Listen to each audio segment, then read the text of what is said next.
the High Commissioner of New Zealand, Ms. Charlotte Daru, Councillor of the Canadian High Commission, Ms. Tara Biggs, colleagues from the Canadian Trade and Investment Facility. I was expecting my colleague Minister for Commerce, Trade and Tourism to be here, but we acknowledge his contribution towards this ICD. Distinguished guests, leaders from women's rights organizations, civil society organizations, and other organizations, and of course, gentlemen present in the room. I've already acknowledged the ladies. It's indeed a pleasure to be here this morning, to be part of the official launch of the Gender Transformative Institutional Capacity Development. We'll call it ICD, because you'll be hearing this more and more. Let me acknowledge the PSs. And there's so many people to acknowledge. Some of them have been acknowledged. But if I've missed you all, welcome everyone. Of course, I acknowledge and thank our development partners for making this significant whole of government initiative possible. You'll hear this word, whole of government initiative. In Parliament, I'm always asked, the budget for the Ministry of Women is this much. It should be added, like 10 million should be added. Now, this is the solution, this is the answer to that problem. Addressing gender issues is not Ministry of Women's issue. It's a whole of government, and this government has made it a whole of government approach. When we give budget to agriculture, it includes women. When we give budget to education, it includes women and children. So this is all about gender mainstreaming and budgeting. Because of course, as mentioned, without money, we will not be able to fulfill the various tasks ahead of it. And addressing gender issues, believe me, it's not easy. It's just not easy. So PS, I'd like to acknowledge you and your team for the work that you do in trying to mainstream gender issues and sort of progress the work that we are doing in terms of women's advancement. 49% of Fijian women and girls, yet we are still fighting for equality. 49% women in the world, yet we are fighting for gender equality. And believe me, the fight will go on. The fight will go on. We will not step back. The world should not step back in trying to bring about gender parity, because inequalities do exist. And it's especially hard for us when we live in a society where we have patriarchal norms, where it's okay for for women to be treated differently. But we are in an era, this government is fighting for women's equality, and we will continue to do so with these initiatives. So please allow me to extend the Fijian government's appreciation to the government of New Zealand, the government of Canada, and the Canadian Trade and Investment Facility team for the invaluable support towards this initiative.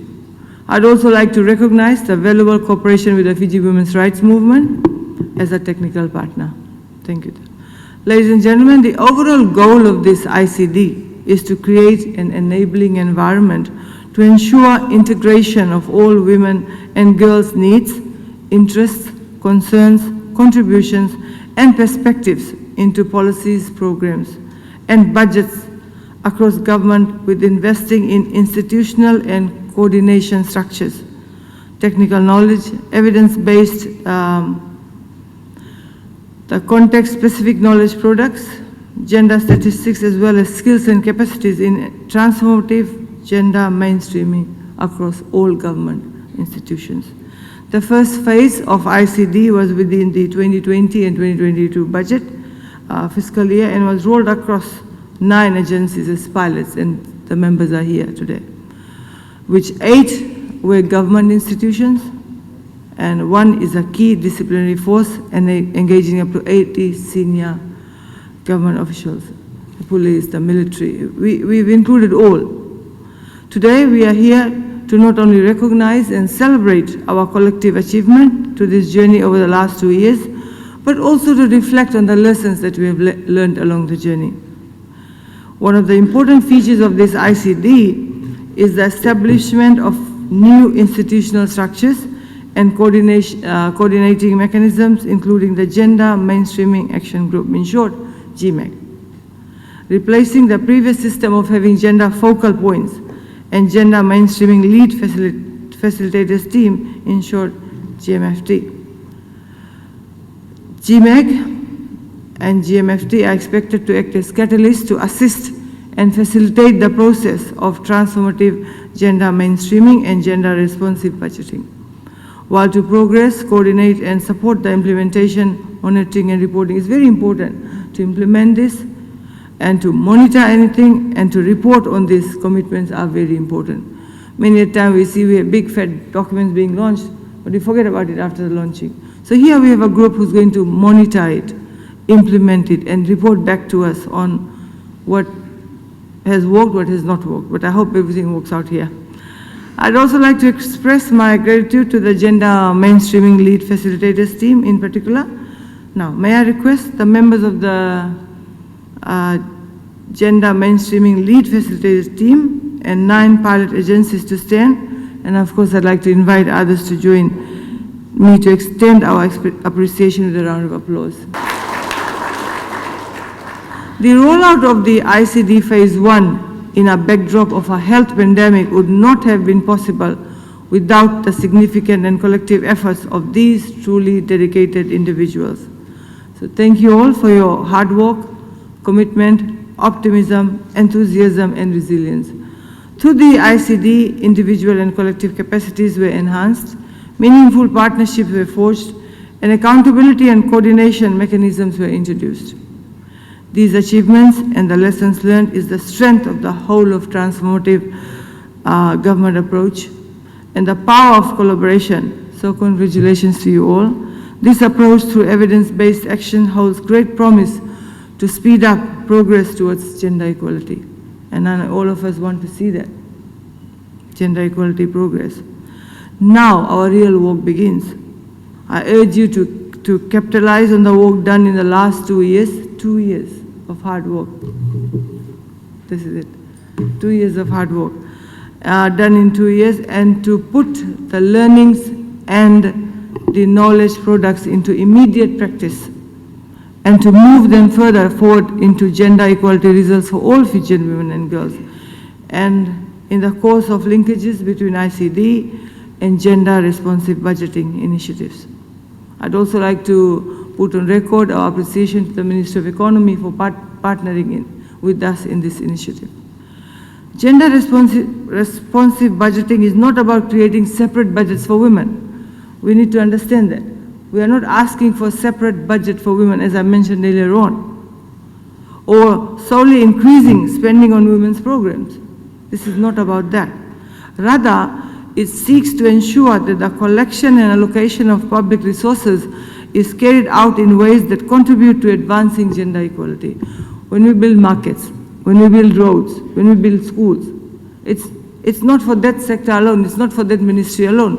There's a far-reaching impact when we build women's accommodation.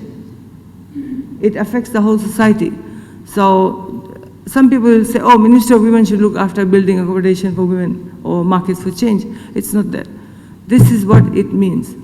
Not seeking chunks of budget for only women. It has to be a whole of government approach. It has to be a whole of society approach. So rather it seeks to ensure that we all pool the resources together for the advancement of women's rights. And so the Fijian government acknowledges that gender equality lies at the heart of the 2030 Agenda for Sustainable Development, which asserts gender equality as both a fundamental human right and a necessary foundation for a peaceful, prosperous and a sustainable world, if the SDGs and targets are to be reached by 2030 with no one left behind. With this important message, I'm honored and thrilled to give emphasis again to such commitment today with the official launch of the gender, well, I'll just say ICD, and of course the Phase 1 completion report. Ladies and gentlemen, our discussions and reflection today on our achievements and lessons learned can lead to tangible impact and drive change for all Fijian women and girls. It thus indeed depends on us individually and collectively. You can count on our ministry's full engagement and support in the effective rollout of the ICD Phase 2 that we're going to continue later, towards the goal of gender equality and empowerment of all Fijian women and girls. And I look forward to having all of you part of this ongoing journey. Before I sit down, I just like to mention something about NAP. I cannot talk about NAP when we're talking about women. Fiji has embarked on an ambitious NAP, that's National Action Plan, and that is again for women. So when we look at gender equality, we cannot sort of push aside one of the biggest challenges Fijian women are facing, and that is domestic violence. So we are on the completion stage of our NAP consultations and validation programs, and we're looking for July, PS? Yeah. Hopefully in July, well, the targeted date is July, or the month is July, when we want to launch our National Action Plan. Now that National Action Plan is going to be a living document, which we strongly hope will address this, what should I say, this heinous crime against women that is happening, domestic violence. I'm glad we have the Deputy Commissioner of Police here. Your team is also part of our sectorial consultations. Ladies and gentlemen, we have to fight domestic violence, and we cannot do it alone. Some of you are already partners with us, and we got to talk about that. 64% of women suffering intimate partner violence is just not on. One woman suffering is not on. One woman getting injured is definitely not on. Because we know domestic violence affects children. It affects families. So whatever work that goes on in trying to bring about gender equality, we will need you to be with us. Voice out. So the National Action Plan will be developed, or is going to be developed after hearing all sectors of the society. Children, workers, media, police, military. Yesterday we spoke to the judges, because they are an important part. All we want is justice for our women. All we said to them was, according to law, give our Fijian women justice. And you know, you and I both would agree that the law acts as a deterrent. If the law doesn't instill fear in the offenders or would-be offenders, then there's no point in that, right? So I can assure you that we have the best laws.